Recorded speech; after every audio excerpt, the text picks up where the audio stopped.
Can you cut your cost per purchase in half? Yes, you can. We just did it for a brand, and I'm going to show you in this video how we did that. But there's a few things you need to understand is, yes, you can get a cheaper cost per purchase, and it's never going to be just one variable. In fact, in this video, I'm going to tease it now. We had to do several things to cut their cost per purchase in half by over 50%. And we've done it several times for brands. In fact, I released a video several months ago showing another example that we did that. But there's a few things you understand. If you're feeling like your cost per purchase is really high and it's just not making economic sense for your brand, it is possible. A few questions you have to ask yourself is, am I willing to change business practices or even business products? What I mean by that is, I'll tease it right now, this brand that I'm gonna show real examples for, we had to change up what products they were focusing on. So if you're willing to do that and you're willing to go to extreme lengths, you can do that. Sometimes you don't have to do extreme things to cut the cost per purchase down, which you'll see that in this video and some of the strategies I show you. But sometimes you have to go through some pretty extreme lengths. And to be honest with you, there's some times where you're not gonna get a cheaper cost per purchase. So instead you need to play the game of how can I still make this business profitable and viable at this current cost per purchase. That's a whole another set of bag of strategies. So how do we do this? Let me show my screen. All right. So yeah, we just did this for another brand that we onboarded about a month ago. They came to us for a lot of frustrations where they had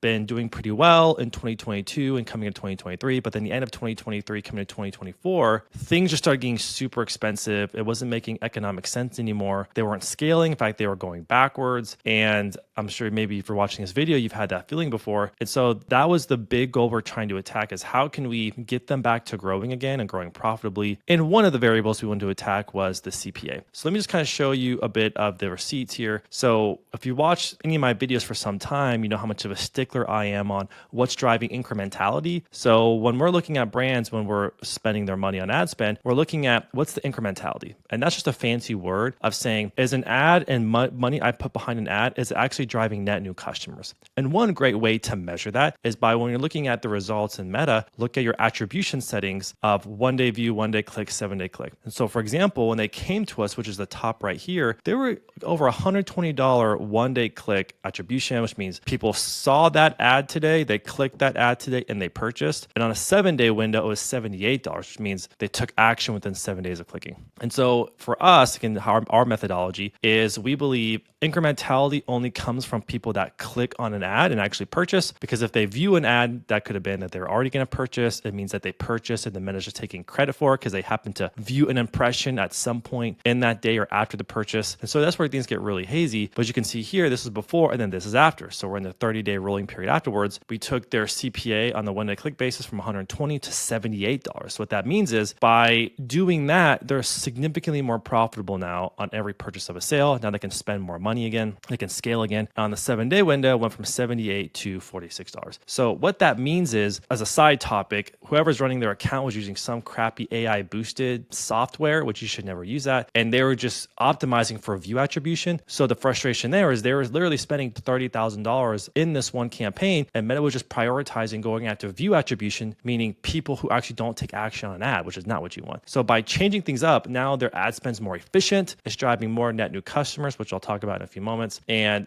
overall, now we're back to scaling again. If you've watched my videos before, we have a very simple structure. Here's an example of all the ad sets that we do. We go broad because we focus on making really amazing ads and really amazing strategies and funnels instead. And so we're going completely broad. You can see here, these are new tests that we're rolling out, and the cost per purchase is even better now. So things are just optimizing. We're getting more data through the ad sets, more data through the ads, and things are just getting sweeter and sweeter, which is awesome for the brand. So what are the actions we took to lower that CPA? It was never one thing. And typically to lower CPA, it's rarely going to be just one thing. We did several things. So the first thing we did is we just cleaned up wasted spend. Whoever is running their brand before, they were spending very inefficiently.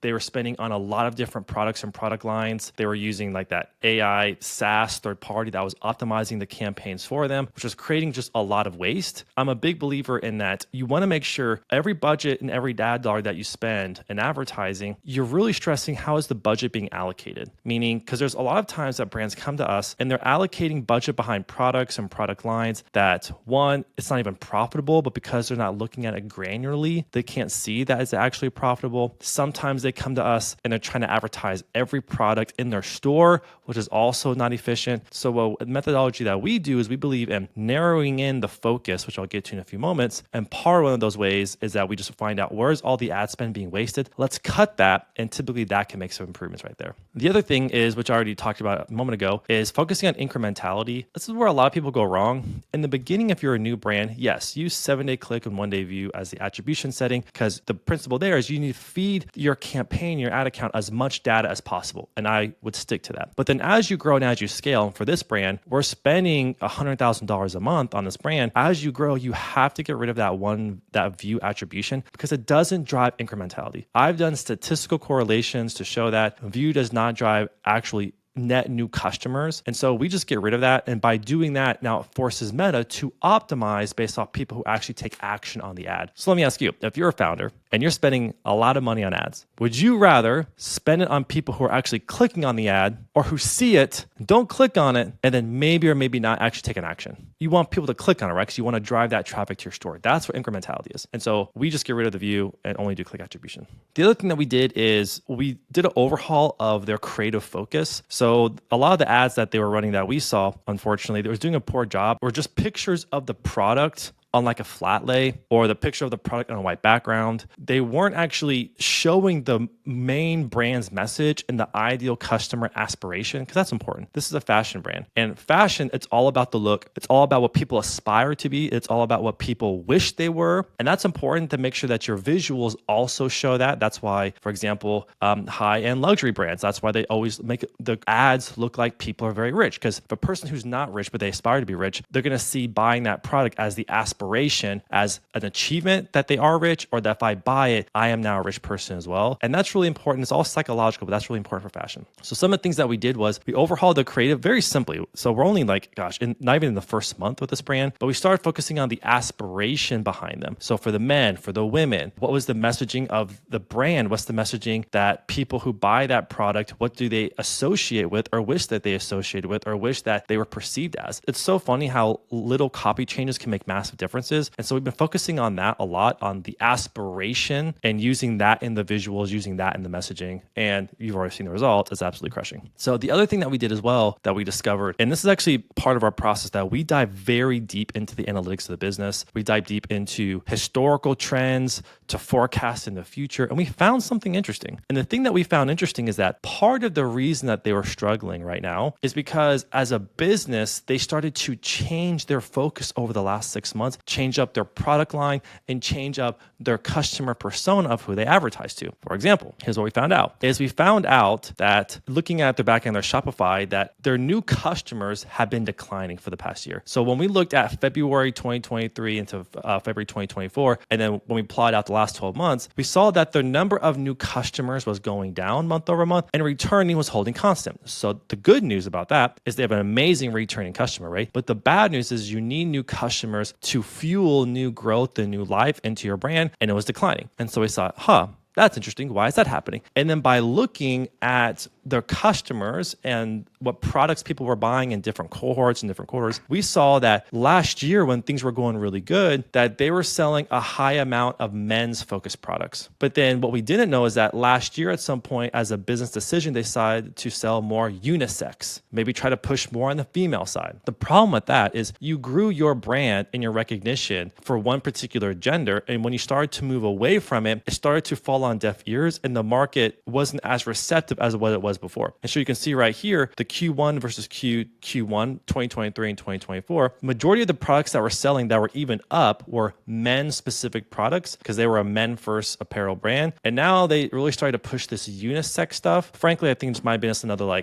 they thought that'd be a good idea because maybe someone told them that going after unisex means it's more broad appeal, means it's more socially accepting to people, but the numbers don't lie. And because of that, it created a massive problem where their business stopped growing. Listen, I don't know about you. I don't care about being right or being politically right. I just care about what's going to make the most amount of money for our brands. And that data does not lie. So one of the things that we did here in the first 30 days working with that brand is had a conversation with the brand. We said, let's go back to pushing heavily on men's products and then women's products, but let's stop doing the unisex stuff because it's not selling as well. And you already saw the results. I'm just going to go back. It lowered our CPAs by 50%. So that's an example where those four main things helped this brand to get back into a profitable state, and now they can start growing again. So some takeaways you can take away from this is if you feel like your CPAs are too expensive, start challenging. Am I pushing the right products to the right persona or gender? Am I using the right messaging? how is my setup in the Meta ad account if you're running Meta ads? Is it actually driving incrementality, or is Meta optimizing for view attribution? That happens all the time. That's a